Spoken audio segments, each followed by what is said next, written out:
Para hablar del tema quiero saludar a Juan Carlos Apitz. Él es abogado, profesor de la Universidad Central de Venezuela, además ex magistrado del Tribunal Supremo de Justicia de Venezuela y conoce muy bien lo que pasa con la justicia venezolana. Buenas tardes, bienvenido señor Apitz. Hola Jason, gracias por la oportunidad que me das de este contacto con Estados Unidos, el Caribe y el resto de América. La oposición venezolana dice que el gobierno viola la Constitución, que esta elección es inconstitucional. Yo quiero preguntarle si el mecanismo mediante el cual terminan siendo elegidos estos magistrados puede ser considerado legal. Bueno, atracaron el Tribunal Supremo de Justicia y el resto de los poderes públicos. La mayoría simple del chavismo en la Asamblea Nacional, y es importante que recordemos que esa es una mayoría simple creada de manera artificial, porque el chavismo sacó minoría de votos en las elecciones parlamentarias, solo que como modificaron los circuitos electorales, se crearon a sí mismos una mayoría artificial, por lo cual esa mayoría que se ve en la Asamblea Nacional es una mayoría truculenta, porque la oposición sacó mayoría de votos en el Parlamento, por lo cual esto es desde su origen un inmenso atraco tanto al Parlamento como al resto de los poderes públicos. ¿Cómo funciona la ley +1 para elegir este tipo de cargos? La Constitución Nacional en el artículo 279 establece que en el caso de los titulares de los poderes públicos, y también lo establece para el Tribunal Supremo de Justicia, su designación debe ser realizada a través de la votación de una mayoría calificada, que en el caso venezolano estamos hablando de 114 diputados que deben votar favorablemente para elegir tanto a los titulares de los poderes públicos como a los miembros del Tribunal Supremo de Justicia. Esto no pasó en Venezuela, se eligieron por mayoría simple, pero además existe una sentencia del Tribunal Supremo de Justicia, también trucada, que dice que se puede elegir por mayoría simple. Y en estos casos, cuando no existen las 2/3 partes en la Asamblea Nacional, ¿debe ser el pueblo en ejercicio de su poder quien elige a los representantes de los poderes ciudadano, electoral y judicial? No, a ver, ¿por qué se requiere una mayoría calificada para la elección de los titulares de los poderes públicos y de los magistrados del Tribunal Supremo de Justicia? Bueno, para lograr una negociación que produzca un consenso entre las diversas tendencias que habitan en el Parlamento y lograr de esa manera que todas estas tendencias o fuerzas vivas en el país tengan representación tanto en los poderes públicos, el Ministerio Público, la Defensoría del Pueblo, el Poder Electoral y en el Tribunal Supremo de Justicia, que sea producto de una negociación, de un consenso, para que todos se sientan representados en esos poderes públicos. Yo voy a poner un ejemplo. En el año 96, en España, no lograron elegir a un primer ministro y pasaron 8 meses hasta que se produjeron negociaciones para elegir a Aznar como primer ministro en España. Entonces, se trata de forzar una negociación entre las distintas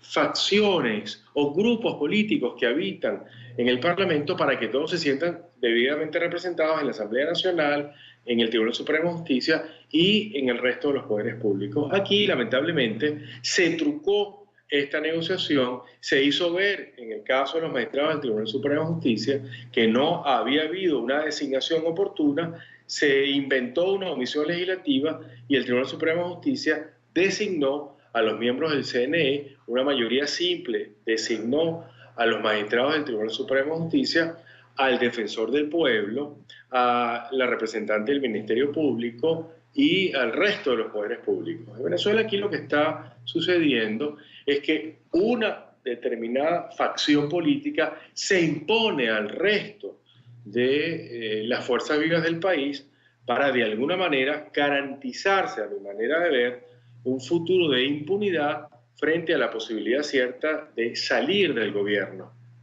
Mucho se ha hablado de la independencia judicial en Venezuela. Se ha cuestionado que muchos de los poderes están prácticamente arrodillados al régimen de Nicolás Maduro.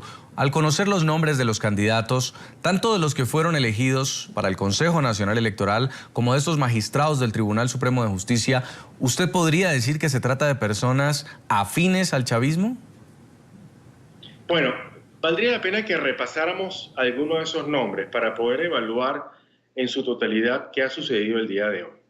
¿A quién nombran representante o titular del Ministerio Público? Luis Ortega Díaz, quien ya venía desempeñando ese cargo. Bueno, Luis Ortega Díaz de alguna manera es cómplice de los atropellos a los derechos humanos de los estudiantes que participaron en las protestas de febrero y el resto de los meses que se produjeron protestas reclamando un cambio importante político en el país. Luego han elegido a Tarek William Saab, exgobernador chavista del estado Anzoátegui, y han elegido en la Contraloría General de la República a alguien que hasta ahora se venía desempeñando como procurador encargado, es decir, como abogado del presidente de la República. Eso en el caso del Poder Ciudadano. Ahora, en el caso de los miembros del CNE, han elegido ya a Tibisay Lucena, Sandra Oblitas y Luis Emilio Rondón, personas que ya venían desempeñando funciones en el CNE, que ha sido denunciado una y otra vez por su parcialidad en favor del gobierno nacional. Y ahora en la elección, el día de hoy, de los magistrados del Tribunal Supremo de Justicia, todos, absolutamente todos, han sido señalados como parcializados en favor del gobierno nacional. Yo voy a ver algunos nombres, voy a repasar contigo en este momento algunos de los nombres de esos magistrados. Por ejemplo, el caso de Marjorie Calderón. Marjorie Calderón condenó a los comisarios Iván Simonovic, Henry Vivas y Lázaro Forero por los sucesos del 11 de abril del 2002, con penas hasta de 30 años de presidio. Michael Moreno. En el caso de Michael Moreno se trata del ex juez 34 de control de Caracas, expresidente de la Sala 7 de Apelaciones de Caracas, fue destituido en el año 2007 del Poder Judicial por graves irregularidades. Este mismo juez, Michael Moreno, condenó a Iván Simonovic en la apelación que se realizó contra la sentencia de primera instancia.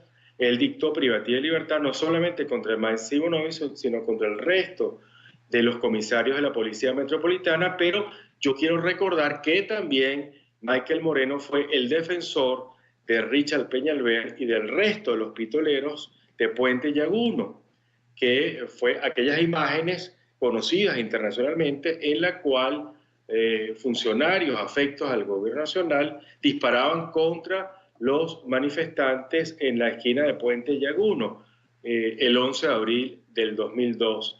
Igualmente, ese Michael Moreno aparece mencionado en las investigaciones que se sucedieron luego de la muerte del fiscal Danilo Anderson, como aquellos que participaron en el allanamiento a su casa para retirar de ahí fuertes cantidades de dinero. No solamente nombraron a Michael Moreno y a Marjorie Calderón, sino que nombraron a Elsa Gómez, la cual ingresó en el Poder Judicial en el año 2003, y en el año 2013 la Sala Constitucional, es decir, el año pasado, la Sala Constitucional determinó que esta señora había cometido un grave error inexcusable en el ejercicio de su cargo cuando conoció del juicio contra Víctor Cruz Hueffer, que fue director del Plan Bolívar 2000, y de Fondur, donde habían graves denuncias de corrupción de este funcionario público chavista. La Sala Constitucional contra esta hoy magistrado pidió el enjuiciamiento disciplinario de Elsa Janet Gómez. Igualmente fue nombrado el día de hoy Indira Mayra Alfonso Izaguirre, que fue directora de la Secretaría de la Presidencia del hoy ciudadano Nicolás Maduro. Es decir, sí, hay nombres claramente identificables, parcializados, afectos, cercanos al gobierno nacional, por lo cual aquí no puede haber con esta designación alguna esperanza de justicia en Venezuela. Y que además a varios de ellos se les ha visto en televisión, cadena nacional, acompañando al presidente en actos de campaña, en actos políticos. Pero lo que va a pasar ahora es que ya posesionados empiezan a tomar decisiones, ya nombrados como Tribunal Supremo de Justicia, como Consejo Nacional Electoral, empiezan a tomar decisiones. Finalmente, la comunidad internacional entiende que hay un Tribunal Supremo de Justicia y un Consejo Nacional Electoral en Venezuela, pero ¿la mitad de los venezolanos va a estar de acuerdo con lo que decidan? No es la mitad de los venezolanos. Todos los venezolanos desconfían de estos poderes públicos y en particular existe desconfianza respecto al Tribunal Supremo de Justicia. ¿Qué es lo que nos estamos jugando en Venezuela hoy con esta designación? Esta falta de confianza de los venezolanos en su Tribunal Supremo de Justicia, que ni es tribunal, ni es supremo, ni es de justicia. Lo que nos estamos jugando acá, Jason, es la confianza, la confiabilidad que tenemos en la justicia venezolana, porque esta justicia amañada es la que impulsa la impunidad en Venezuela. Hoy en Venezuela existe más de 80% de impunidad de los delitos que se cometen.